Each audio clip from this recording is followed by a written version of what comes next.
Shalom, welcome to the Jewish View. My name is Rabbi Nachman Simon with the Chabad House of Delmar, together with my co-host Mark Ronich, a statewide news service, and jbiztechvalley.com. We have a very, very special guest with us. We call her Dr. V, but your whole name is Dr. Marguerite Wyngaard. Welcome to the Jewish View, Doctor. Thank you very much. It's so special to have you here. I really have been looking forward to this for a while. And I've seen you in two words, in action. And I just wanted to... In the classroom over here? She was checking out the classrooms, maybe not. So what has been, you've been a superintendent since 2012, so it's been a couple of years, and almost a couple of years. And what has been your reaction? You're warming up to the Albany City Schools? You're finding it was trial by fire? What was the... Well, I first thank you Yes, for having me. yes. I really do appreciate that. I find Albany to be a powerful city. We have a diverse community, which I love. We have all sorts of experiences for everyone, from sports to recreation to arts. We have multiple ways in which we can worship and serve in any capacity we want. What I'm finding is all of these people and all these organizations are fully committed to partner with the school district, which I will say is unique to school districts. That very rarely happens. And so I find that very comforting.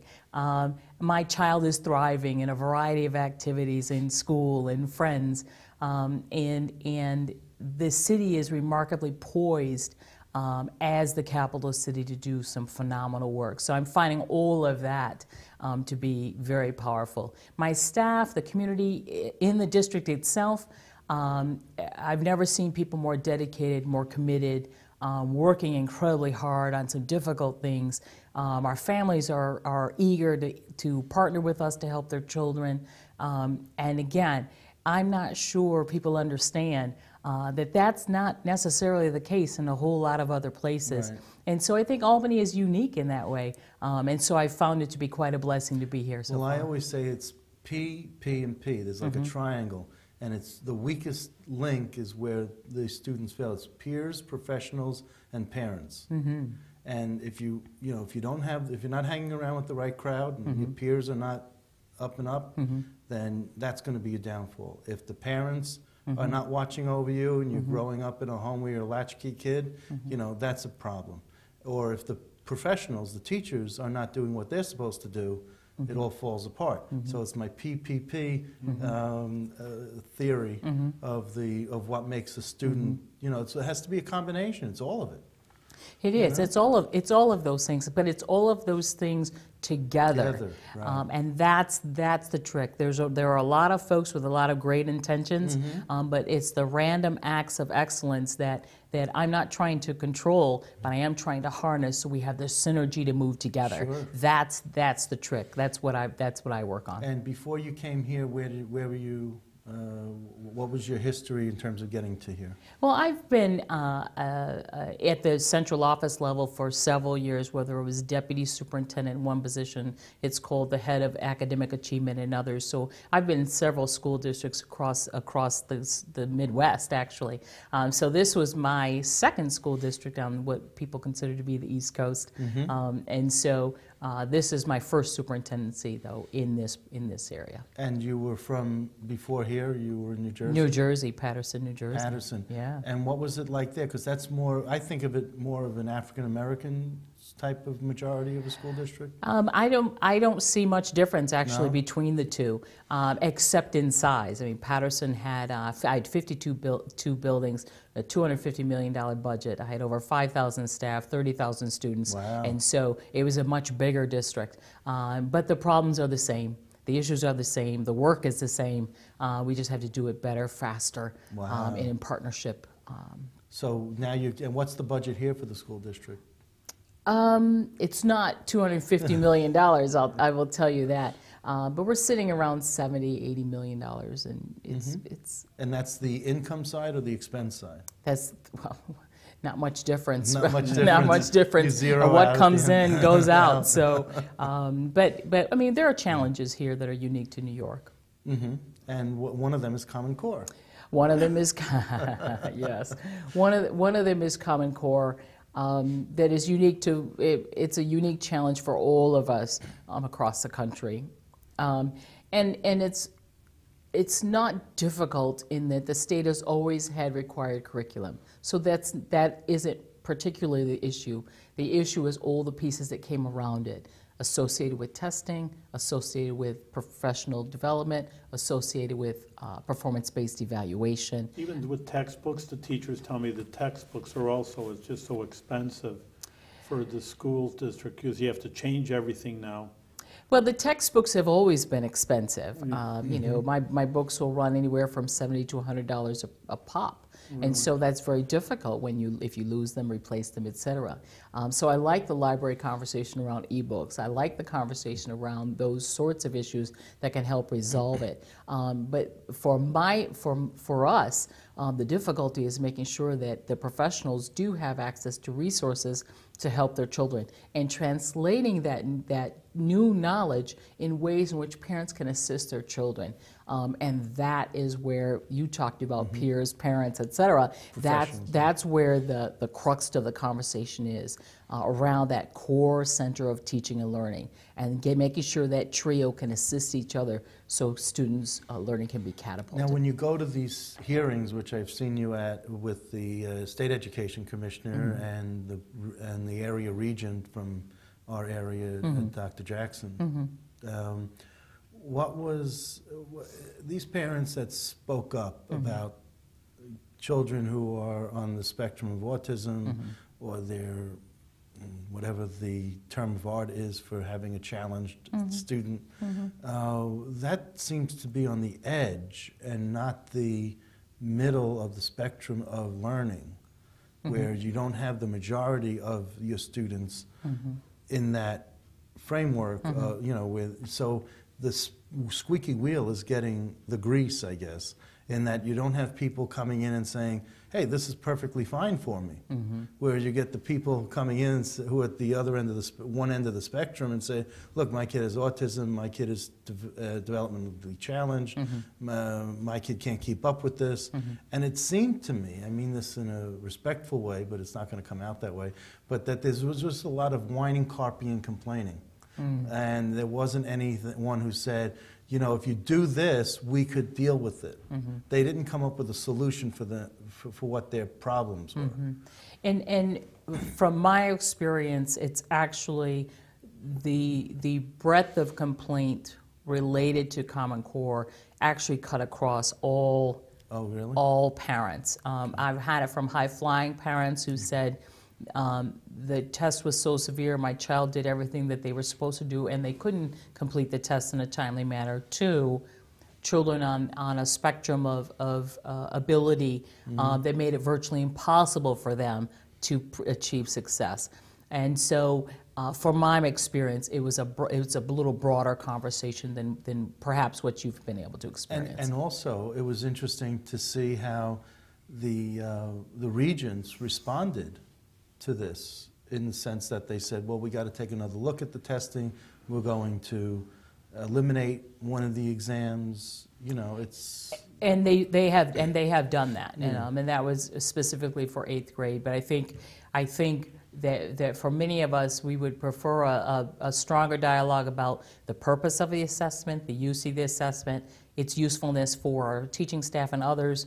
Or is this truly just accountability tied to some indicator by the national just on that group? note, actually what I've seen, and again, Mark, looked into it more than I have, but just from the street, I talked to Jewish kids, and there are 2 Jewish day schools in the Albany area, but Hebrew Academy does not have at all a high school, and Maimadi is a very small high school, so a lot of Jewish kids then go from the day school into the high school. So he asked the kids, again, just not unprofessionally, hey, how's it going there?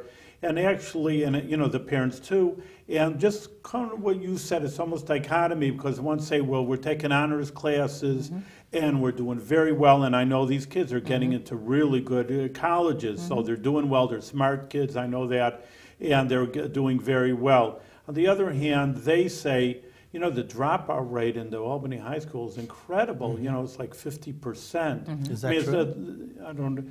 So it's like on one hand, there's, if you want to get a good education, I mean, it just seems to me, and I'm not, I didn't investigate it, but from the street, if you want to get a really good education, go to a good college, you can. On the other hand, there's a little bit of a fallout from kids, obviously, if they're dropping out. If you want a high quality education and you want to go to any university, I would put our high school up against any high school in the country. We graduate students that go to all the Ivy League colleges. We graduate students that can attend any university in the country. I think you need to At promote the that same time, well, I believe it, I know it, I see it, and so Yeah. I agree with you. I would also say that we have historically, from what people tell me, we have always had 2 high schools within one. And so part of the dilemma is how we ensure that all children have access. And so one of the pieces that we're working on right now as part of 2020 Vision is secondary transformation. What does it mean in order for all of our kids to have access to have high performance, and what's that look like, sound like, and feel like? How do we create a path to ensure that all students have access to the knowledge required for an AP course? How do we make sure that that occurs in middle school as opposed to because I happen to understand it in the high school? And so that's an important factor that you bring forward. We do have a dropout rate that no one is happy with, but I also know that that rate is it decreasing? Decreasing, yeah. on the decline, there we go, on the decline. And so I'm thrilled by that. Is it where I want to be? Absolutely So not. what is the dropout rate? Well, right now, we are... Was he right with 50%? He was right. He Okay. was right with 50%, So- but I believe we're headed below that number, So and what- so I'm happy about that. So what is the non-graduation rate, which is different from the dropout rate? That students take 5 years or 6 years to go through high school. You know what? I didn't bring that. No, I'm sorry. Okay, that's And fine. because, and again, that's where I would push the state. What does it mean to graduate? I The have to- college bar is 6 years now. Well, if that's okay for college, why isn't it okay for high school? I went to, Let's talk did about you ever that. see the show Welcome Back, Kotter? Of course. Okay, that was based on my high school. Mm-hmm. We had, my math teacher was Sal Pampalone, Mm-hmm. was Gabe Cotter. And my friends were, I know the friends there. But when I went to 9th grade algebra, algebra in 9th grade, Yeah. there were 12th graders in algebra. And I went to a morning class. Right. And all the upper grades were in the morning class, and I was a freshman, and I went to the morning class for other reasons. But it was shocking to me to know that there were a large number of students in my Brooklyn High School, Lafayette High School, that were on the 6-year plan. And they were into sports also, and they were into the football team and That's the right. baseball team, Sure. but they weren't getting kicked off the sports because they weren't doing well in school. Right. My question would be that it's like that's why I was leading with the Common Core. I mean, this is where I'm coming from again. That actually I have 10 different jobs. I'm a rabbi, and one of them, unfortunately, I go to the prisons, and I deal with all kinds of people. Even though, of course, I'm the rabbi with Jewish, but a lot of different people. Absolutely. They want to come to Jewish. Fine, we're open door policy, open cell, maybe. Even Yeah. In any case, I see all of them, and I try to help. I mean, obviously, that's my Sure. job. I try to help, and just saying clearly, that there's people that just can't get it. That obviously they don't have an education. That's why I'm concerned with the dropout rate, because then I see the result of that. That's You're right. you're a dropout. You That's can't right. get a job. You That's start right. stealing, selling drugs. You're going to end up in prison. So it's like, I mean, not a clear line, but it's a line that a lot and it tears my heart out. I mean, I try to help these people as much as I can. But then on the other hand, some people just can't handle, like, I asked my daughter, what are you learning in algebra? Not that I really even that good, like you're saying, parenting. I mean, she's a good kid, but all right, whatever. I mean, I don't sit there helping her with her homework. And it's very difficult. The algebra, geometry, you were saying algebra from 12th graders taking 9th grade. Some of this is very difficult. It is. And maybe that's why I'm thinking maybe there should be more of a technical course. I mean, that's a revolution. I don't know if it's even, I know you're the superintendent. That would be a revolution in the whole country, let alone, change the curriculum. So you don't have to learn geometry. Why don't you learn something practical like carpentry or Well, vocational. but it doesn't work that way. There isn't that flexibility. So our kids are required to take 5 Regents exams. They're required to take X number of courses, and there is not that flexibility that you're talking about. But again, when we talk about for example, the high school experience, I'm going to argue that career technical should no longer be perceived as this place where other kids go. It should be the center of how we do our business. Because if I'm going to prepare all children to be college and career ready, then they're going to have an experience that would lead them to a path. And so what I'm proposing right now is that it become at the center of the school as opposed to an afterthought, that it be a part of the conversation that you could earn an associate's degree while you're in my high school plus 2 years. If you can't complete that associate's in the 4 years, you complete it in an additional 2. Oh, that's great. We have university partners that are lined up to help us to do that. So in my opinion, it isn't a matter that it's something that's over there for other kids. It's how we create the pathways to ensure that our kids have access to all of those things within the confines of the high school experience. For me, we're going to need an additional 2 years for some kids. For others, they'll graduate with a high school diploma and a college degree within the 4. So for me, I can save all parents, you'll like this, I can save you a little money on tuition before your child goes off to Harvard, Yale, or SUNY system. I wanted to ask you about Regent Jackson. What's your relationship with him? Do you have a good working relationship? I do. I have good working relationships with Regent Jackson. I meet quarterly with Ken Slentz from the Department of Education. We've built a system in which we're building a relationship with Kathy Sheehan, the new mayor. We have a relationship, of course, with our legislators. So I believe we used to have a perception that we don't play nice in the sandbox with others. No. And I've worked really hard over this last year and a half that I've been here to build those relationships so they know where we are. So tell the audience a little bit about Dr. Jackson and how you've interacted with him. Dr. Jackson is one of those folks that is very concerned about responses from on the ground. He's one of those regents that doesn't say, we've created it, therefore go do it. He's one of those folks that says, we've created it, and when he hears people say, but it's not working, he's willing to listen. That's remarkably different from a lot of people that I've been involved with over previous lives. Because the state legislators who are in the 3rd Judicial District, which is what the regent encompasses, don't even know who he is. And there are a lot of freshmen, but they really don't know who he is outside of maybe because he lives in Albany. Right. And it takes in 7 counties. Right. You know, so. Well, I can't speak for them, but for me, so tell the audience where we are with charter versus public schools and how much money our tax dollars go to pay charter schools or something to that effect? We still have, they do. Albany is oversaturated, as you know, and Albany is required to pay for charter schools and charter tuition for those students. Right now, we have about $35 million that goes to charter schools annually. So as a result, that's about $500 million, less than half. Wait. Well, that's half the budget. That's almost, yeah. And so it goes, and we have to live within those confines. I know that they are looking at legislation to figure out how this could be done a little bit more fairly, a little more amicably. Do you ever go to the charter schools to sit in to see what they're doing differently that you could now institute on the public side? Well, I'm not going to say that we do at this juncture. It was created politically, and it caused great animosity. And so trying to work through the years of animosity as the new arrival is a little bit difficult to do at this juncture. I do believe that there are things that we could do together, but right now we just have to learn who each other is and hold the conversations. We have been in conversations. I've met with all the leaders of the organizations in the city.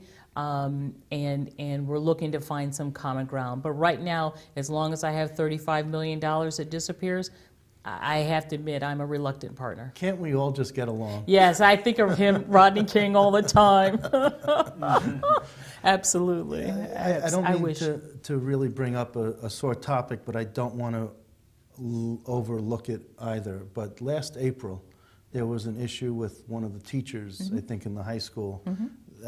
Can you explain in your own words, so I don't misinterpret it, what incident I'm talking about, what happened and what the result was? And The incident in question involved a teacher making an assignment to students to write an essay.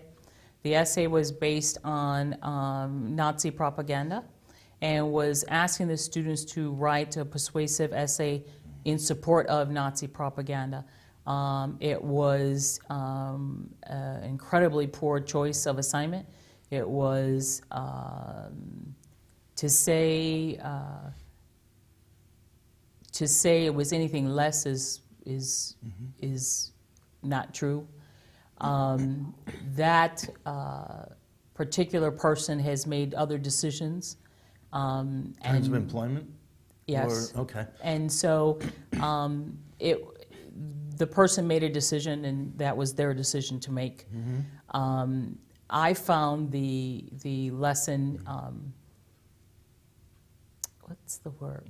I found it reprehensible. I mean, abhorrent? I'll just say abhorrent. I mean, let's you know. I understood the concept of the rationale, but I just didn't believe in the way that it was that it was written. I didn't believe in the way it was promulgated. I just had a lot of problems with It says the here entire at the thing. time you called the assignment ill-conceived and inappropriate. Absolutely. And just, okay, yeah, and you expressed outrage that a Absolutely. student could be asked to justify prejudice leading to genocide. That's right. Now, there was also Jews are evil was one of the headlines, or one of the premise of that. It wasn't sort of, let's justify the Nazi regime, but also that Jews are evil. There was a line in there that said that, correct. I just shake my head when Yeah. you see things like that in this day and age. You know. What was the end with this teacher? I don't even know Well, the end of the story. Dr. V just said that the teacher made another choice to go elsewhere for whether it was in teaching or something else, but she's not in the school system anymore. That was the, I think that puts it mildly and gets you out of having to say something about a personnel matter. Yeah, I'm not. I'm not. So going I to. don't want to put Right. you, I know you're. So what is your goal for your personal 5-year plan? What you see where you would want to go with the school system in 5 years? Well, I see a couple of different things. First of all, I want to continue to see an increase in graduation rate. That has to continue to occur over the next 5 years. I expect over the next 5 years that our secondary system leads to the high school experience that I was talking about with our colleagues from our universities to assist us. I expect that our third graders will be on a path toward numeracy and literacy that would lead toward college readiness. We have a way to assess that already using the NWEA MAP test. So I expect our students to be on a path towards college and career readiness as measured by math and mathematics and reading. I expect by then to have less quagmire around charter schools and funding. That's my hope for, right? Okay. My hope for is that the financial distress in which all the school districts in the region, and we are in particular, are experiencing will be dissipated or diminished significantly. I expect that our partners will fully invest in, as we invest in these programs, that they will invest with us through partnerships, through funding, through support. And I fully expect us to be the best district by 2020. And the only way that's going to happen is within the next 5 years we catapult learning. And Go ahead. how are those seminars around the city going in terms of attendance, interest? You know, because you've had quite a few of them. I have. People seem interested to know the direction of the district, and so I've been really pleased that people have come out and weighed in. They can see themselves in it. They can see that I'm talking about accountability for everyone in the organization to move forward to meet this vision. No one is allowed to say, I don't really want to do that, Dr. V. Everybody has to sign in and be on board.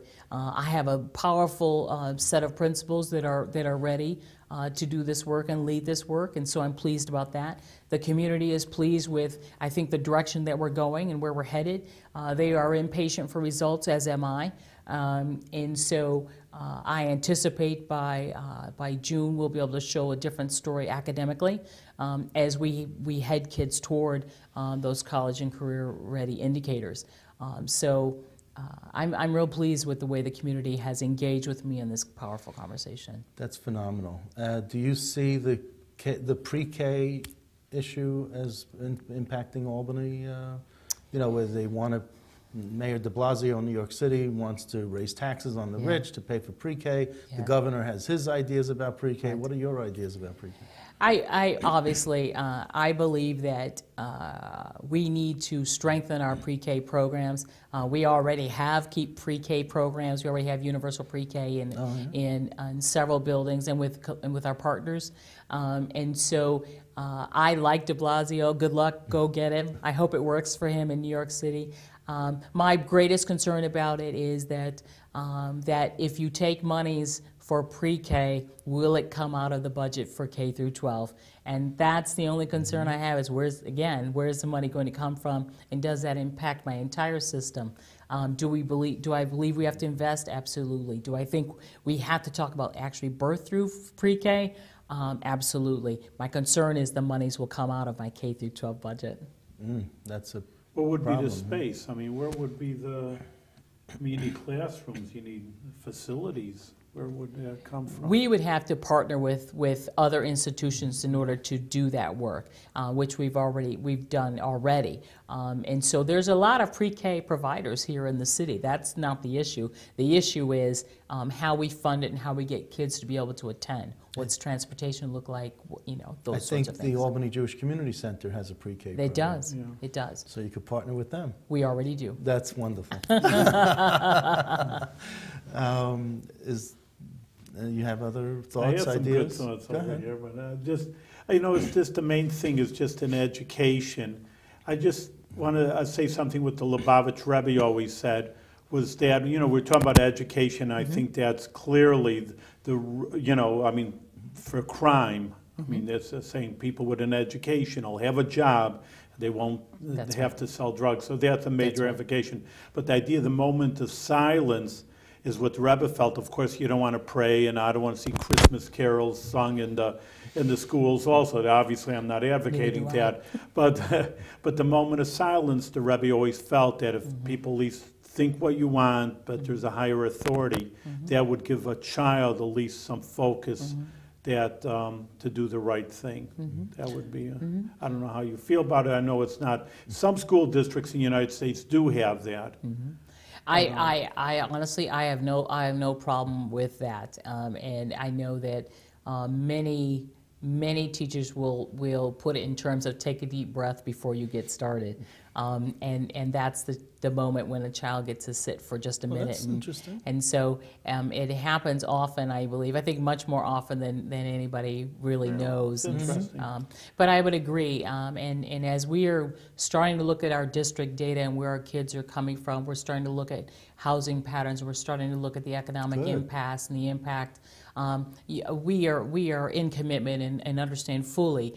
We recognize that we have a role to play in the economic engine that drives this city, and we recognize that if we do our job right, you will see less people as you do your prison ministry. You will see less people that we have to feed. You will see, we recognize that, that we play a role in that.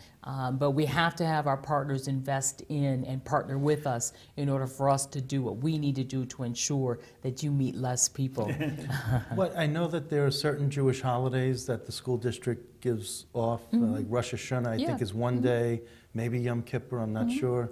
Are there other holidays, Jewish holidays, that students, if they want to take, let's say, 2 days for Rosh Hashanah, they can have an excused absence, or I don't know how that works. All students have access to religious holidays and can take those extra days that are required. And They won't be penalized or something if they pass that. You're looking at me like I said something. No, I'm asking out of ignorance because I don't have any. You surprised me. All students can, and you can only imagine. In Patterson, I had a large Muslim population, and so between all of these faiths, there were many days that were taken Oh. to ensure that our families had time for spiritual Okay, calling. give her a blessing. Please. Because I'm Rabbi, give a blessing. Please Dr. do. V, if we can be a little informal, Dr. V, sure, you're doing good work. We see you have good sites, and we just give you a blessing. You should continue with your good work and continue in Albany and helping the children of Albany to grow and to be educated in the right way. Thank You're you. very impressive. Thank you.